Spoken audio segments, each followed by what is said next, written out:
Welcome to the Grandpa Channel, where stories don't fade, they get recorded.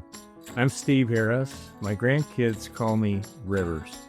This podcast is where grandpas and grandchildren pull up a chair, turn on a mic, and let her rip. Grandpa stories are chock full of wisdom, life lessons, and frankly, funny as hell. Your stories are the magic elixir to help your grandkids navigate Mr. Toad's wild ride, aka life. Let's Grandpa.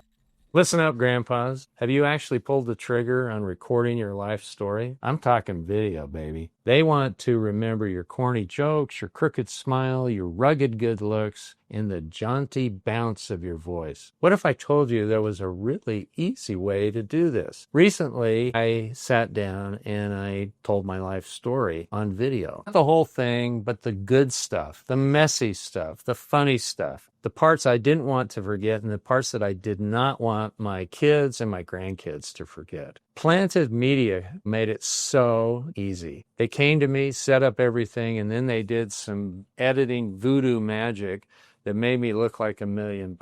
Go to plantedmediaco.com and tell them Rivers sent you, and you'll get a nice little Grandpa Channel discount.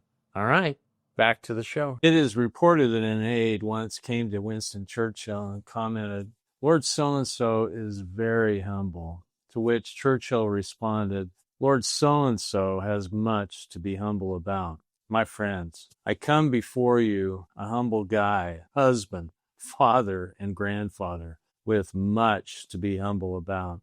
I'd like to share a couple of ideas and experiences with you. The phrase dropping dimes has great alliteration and lots of meanings. I like the sports applications of this phrase. In basketball, the perfect assist for the perfect slam dunk. In football, a quarterback is said to be throwing dimes while during a great game throwing remarkably accurate passes, some just over coverage, into the waiting hands of a speedy wide receiver.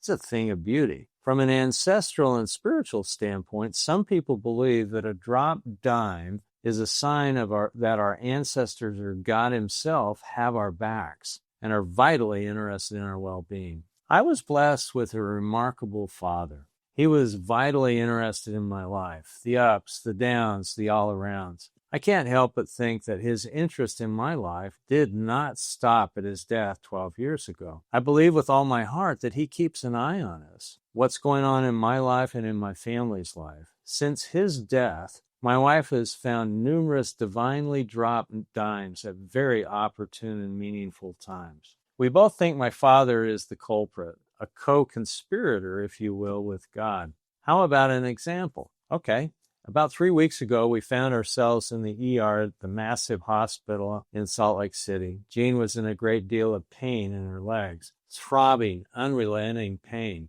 My wife has a high pain tolerance, no doubt augmented in part by being married to me for 46 years. Jean was as nervous as a cat on a hot tin roof. Decades previously, she had nearly died from blood clots when she was pregnant with our triplets. The ER was a little crazy. The people watching was superb. We were waiting for her name to be called. Finally it was. She stood up to follow our nurse. After Jean had slowly stood up and started to follow the nurse, I was distracted. I heard a couple of coins drop. I looked down and noticed a penny and a dime. I don't carry change. Jean doesn't carry change.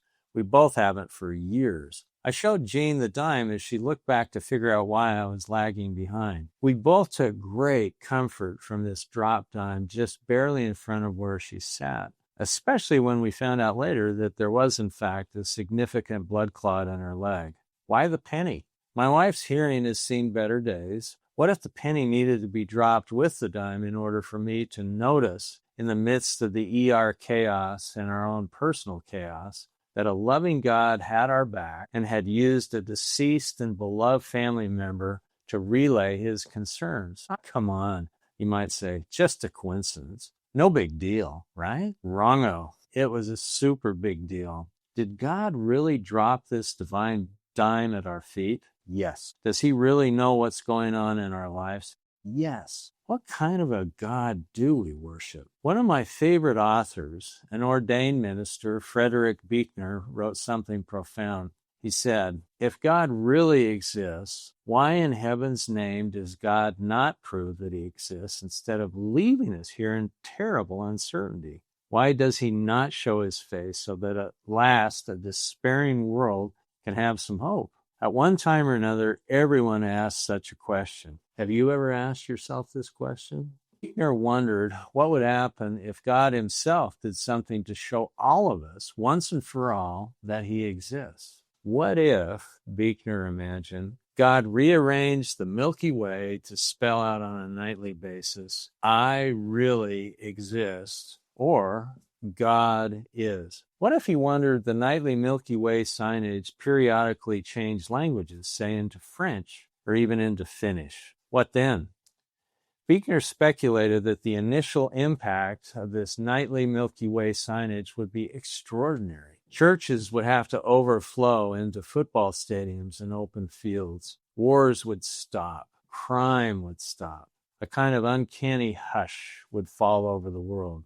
But sadly, Buechner believed the initial spiritual shock and awe of the Milky Way signage would have a diminishing impact over time. He believed we would eventually slip back into our odd and evil ways. Why? Buechner then wrote, what we need to know, of course, is not that God exists, but that there is a God right here in the thick of our day-to-day lives. What kind of a God is God? I'm here to tell you that God is a dime dropper. Divine dimes and divine coincidences rain down on his children through chaotic and hard times. God is in the thick of our day-to-day lives. A God in charge of vast armies of angels, living and dead, ready to do his bidding, all adept at dropping his divine dimes. God's not a bounty hunter waiting for us to show our faces so he can lower the boom on us. He is the Good Shepherd. The Gospel of Matthew tells what kind of a God we worship. We ask, he gives. We seek, he helps us find.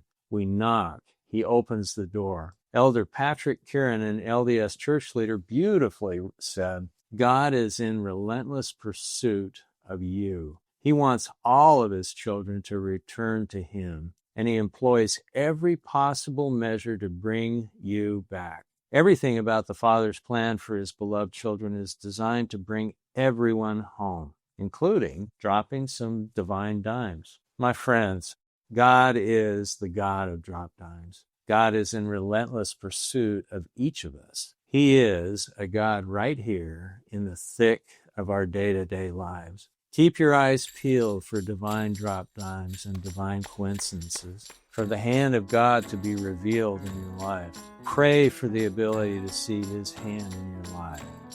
Now, let's go out and look for some dimes. That's it for today's episode of the Grandpa Channel. Leave a review, share it with a friend, or better yet, tell your favorite grandpa. We're on a mission to gather 1 million grandpas, storytellers, wisdom keepers, and lovable wild cards. Until next time, keep the mic hot, the memories fresh, and the jokes just slightly inappropriate. I'm out of here.